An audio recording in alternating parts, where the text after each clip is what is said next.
RCF.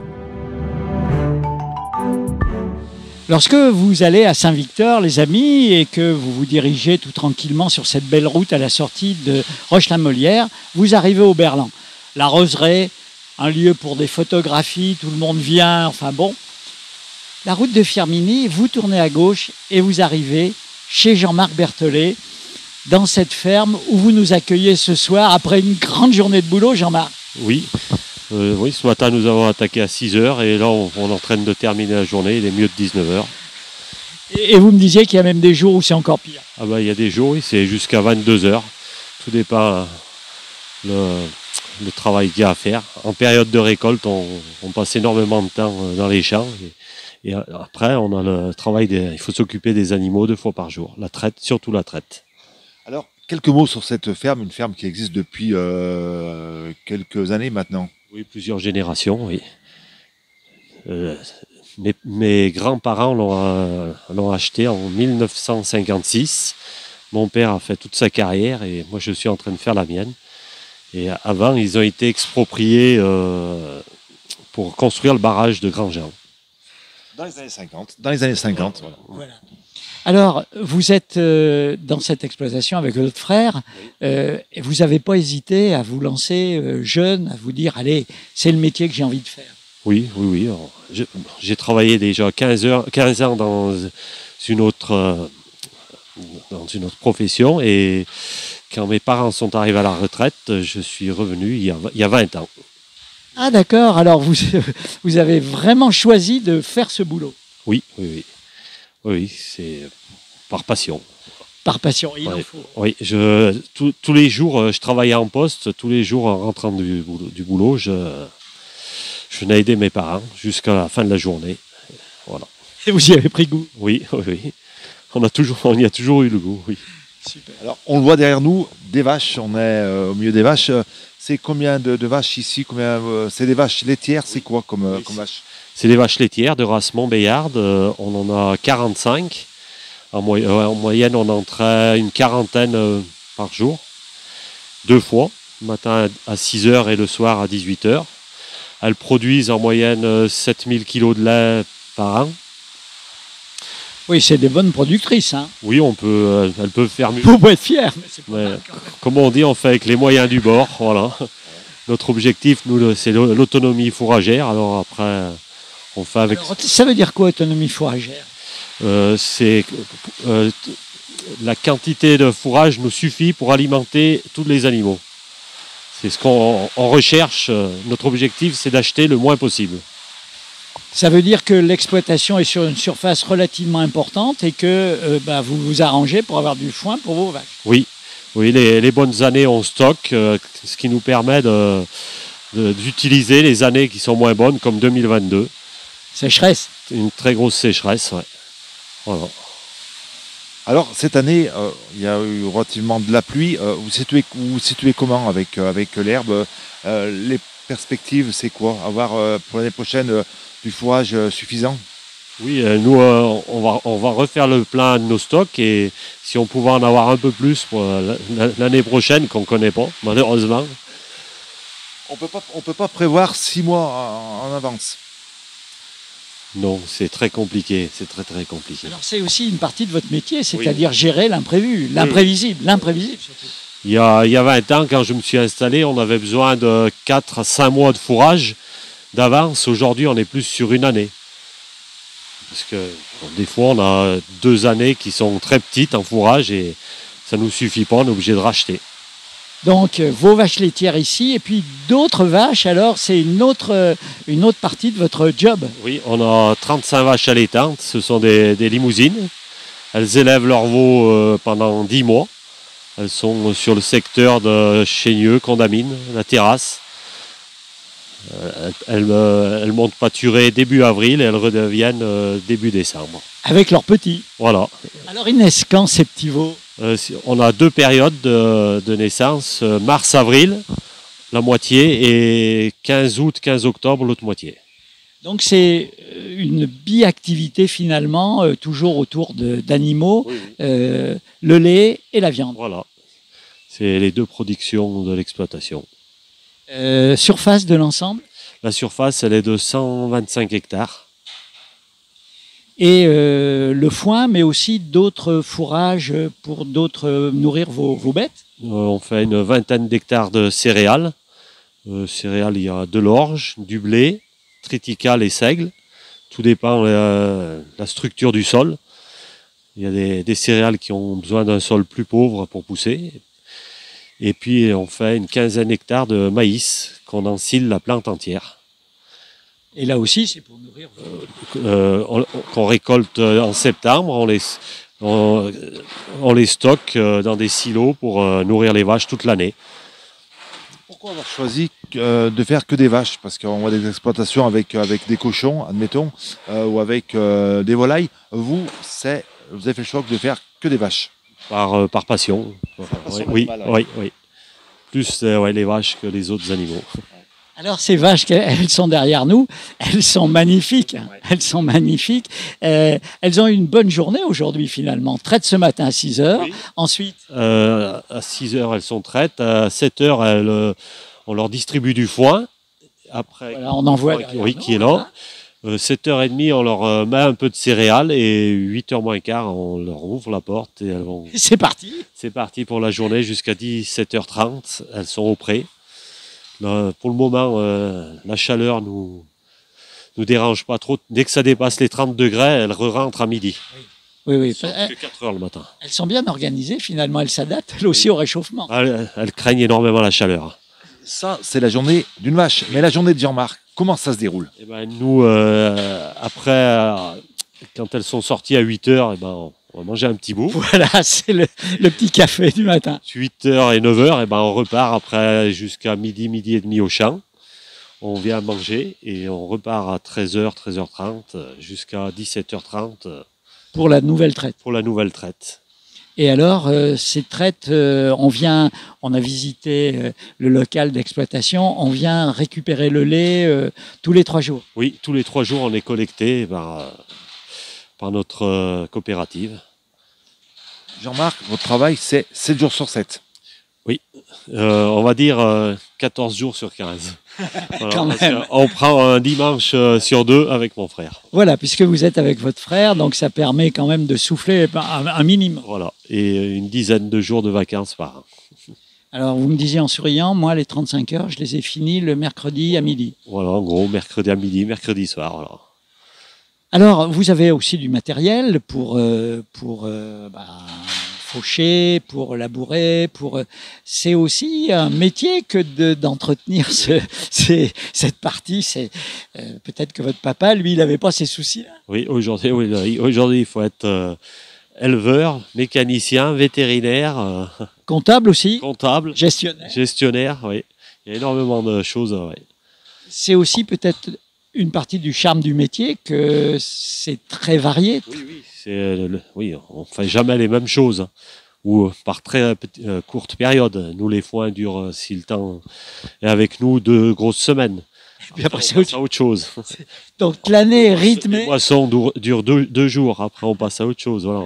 mais avec toujours le rythme matin et soir. Voilà. C'est la plus grosse contrainte, on peut dire, c'est les vaches laitières. Il faut être là toutes les 12 heures. Un métier de plus en plus difficile. Très difficile. Parce qu'on a de moins en moins de jeunes qui veulent venir nous remplacer. Pourquoi? C'est un manque de reconnaissance, un métier qui n'est pas reconnu à sa juste valeur. Je pense, aujourd'hui ça commence, mais il aurait fallu le reconnaître avant. Vous avez le sentiment que on cherche toujours des noises, quoi. Oui, aussi, on est souvent montré du doigt. Pour dès qu'il y a quelque chose, en premier, c'est l'agriculteur. Alors vous disiez, si on met des produits chimiques, on va nous dire qu'on pollue. Si on met notre lisier, on va nous dire que ça pue. Oui. Il n'y a pas moyen d'en sortir. Oui, on est en zone périurbaine, on ne sait pas comment faire pour faire plaisir au monde. Voilà. Et pourtant, il y a des jeunes, vous nous disiez, qui viennent chercher du lait chez vous maintenant. Oui, il y a quelques personnes, mais pas beaucoup. Il y a quand même la curiosité des jeunes qui viennent voir. Déjà, nous on a de la chance dans la région, c'est que des vaches, on ne les voit pas qu'en photo. On en voit justement chez vous, dans les prés. Il y a combien de fermes autour de la vôtre? À Saint-Victor, il y a combien de fermes? À Saint-Victor, il reste plus que 2 fermes laitières. Il y a D'accord. 10 ans, on avait 150 laitières sur Saint-Victor. Aujourd'hui, on est à 85. Et il reste, si je ne me trompe pas, 4 fermes allaitantes, en vaches allaitantes, et une ferme en mouton. Si je me trompe pas. J'espère oublier personne. voilà. Après, il y a des doubles actifs qui ont 2-3 animaux qui travaillent à l'extérieur. Voilà, Que de ce métier, on est franc plus nombreux. Très, très peu. Alors, vous avez repris l'exploitation de votre famille avec votre frère. Oui. C'est le souci de vous dire qui va prendre la suite. Oui, ça, aujourd'hui, on ne sait pas. Pas trop. On aimerait qu'on soit repris, mais ça... Alors, ces animaux qui sont là derrière, vous les connaissez toutes? Oui, pratiquement. Oui. Elles ont un petit nom? Elles en ont tout un, oui. C'est pas possible. C'est- Alors, dites-nous quelques petits noms de Ben, vaches. on n'a pas Crête, on a Gentiane. Marguerite. Non, on l'a pas, c'est les fonds. Il y a Passy, il y a Joconde. Alors, elle reste combien de temps hein, pour produire du lait? Ça dure à peu près combien de temps la vie d'une vache qui produit? Il y a 6-7 ans la moyenne. 6-7 ans. On aimerait aller plus loin, mais la génétique va aller plus vite que... Oui, parce qu'elles sont soigneusement sélectionnées. Oui. Ben, on a des soucis, c'est avec les pattes. Et elles vieillissent mal.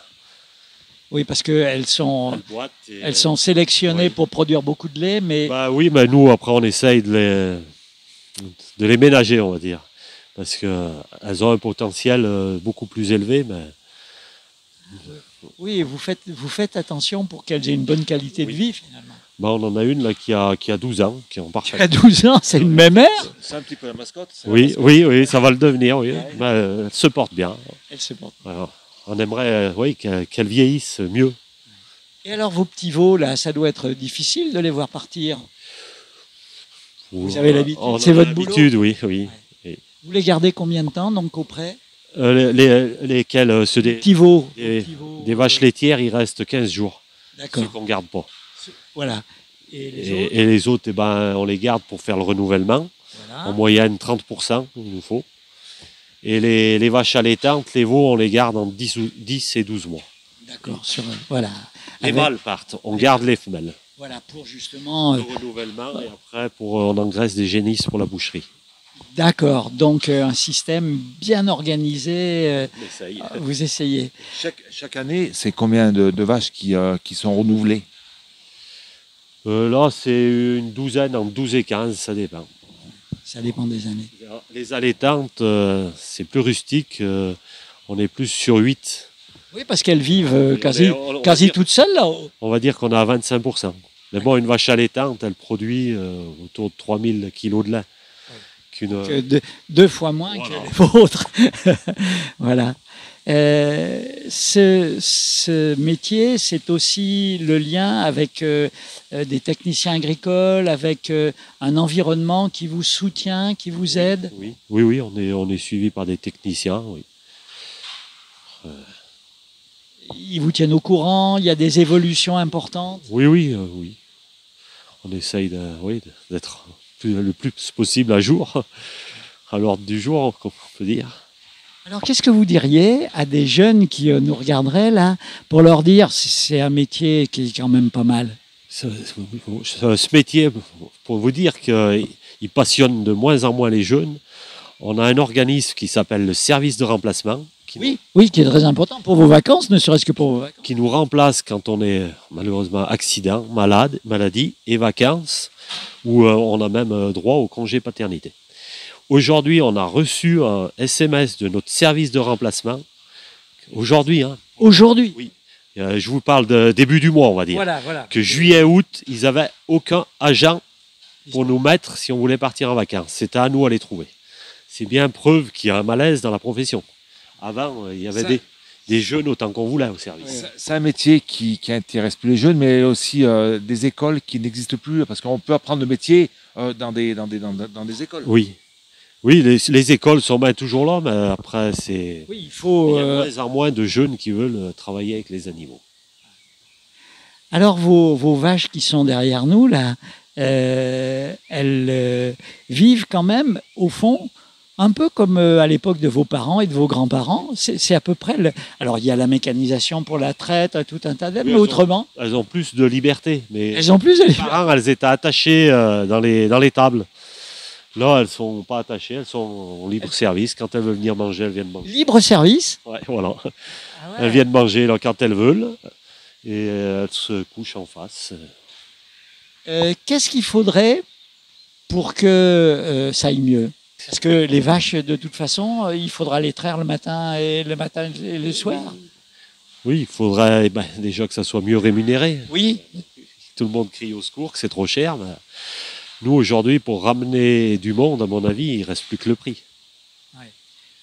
Il faut que le consommateur... Le jeune qui s'installera, s'il veut se libérer du temps, il va être obligé d'embaucher. Et si c'est pas rémunéré, il ne pourra pas embaucher. Ce qui explique que la vie continuera à être aussi rude que la vôtre. Je pense. Alors l'hiver, vos vaches, qu'est-ce que vous faites? Parce qu'on comprend combien, par les temps qui courent, là, par cette période, ça n'arrête pas sur votre tracteur partout. Mais l'hiver, il y a du boulot ici? Énormément. Là, l'été, on va dire qu'on passe 2h30 avec les animaux. L'hiver, on arrive à 6 heures par jour. Ah bon? Tous les animaux sont fermés, il faut les nourrir 2 fois par jour. Les vaches allaitantes, c'est tout dans les bâtiments, il faut les nourrir, les nettoyer, pailler. Le soin des pattes aussi, prendre soin des pattes. Oui. Pailler, ça veut dire changer les litières. On renouvelle la paille tous les jours. Tous les jours? Oui. Là, la paille, elle est renouvelée tous les 3-4 jours. Oui, parce qu'elles sont dehors. Parce qu'elle passe plus de temps dehors que dedans. Oui, mais l'hiver, elles sont L'hiver, là. oui, les vaches allaitantes, oui, c'est tous les jours. Alors, oui, on passe de 2 heures à 6 heures. Déjà, ça nous fait déjà un bon morceau. Bonne journée, bien. Après, on a de l'entretien sur le matériel, sur les clôtures. Exact. Ça fait, vous devez avoir des kilomètres de clôture. Oui, on a énormément de clôtures électriques et barbelées à entretenir. Et puis, l'hiver, Les journées, si on peut finir un peu plus tôt, on finit plus tôt. Ouf. Mais bon, on attaque toujours à 6 heures. Mais on arrive à finir à 19 heures. Et puis, il faut aussi jouer avec la météo. La météo, c'est aussi un facteur qui est difficile à prévoir. Donc, la journée d'aujourd'hui, ça sera différente de celle d'hier à cause de la météo. Oui. Ça, c'est un petit peu l'inconnu dans notre métier. Oui. La météo, on va dire, c'est elle qui nous commande. C'est elle qui vous commande. Surtout en période de récolte, et période de semis aussi. C'est pas nous qu'on commande, c'est elle. Quand on veut travailler dans les champs ou dans les cultures, c'est elle la chef. Oui, c'est elle. Si on décide d'entrer dans une parcelle de céréales, s'il pleut, on ne peut pas y aller.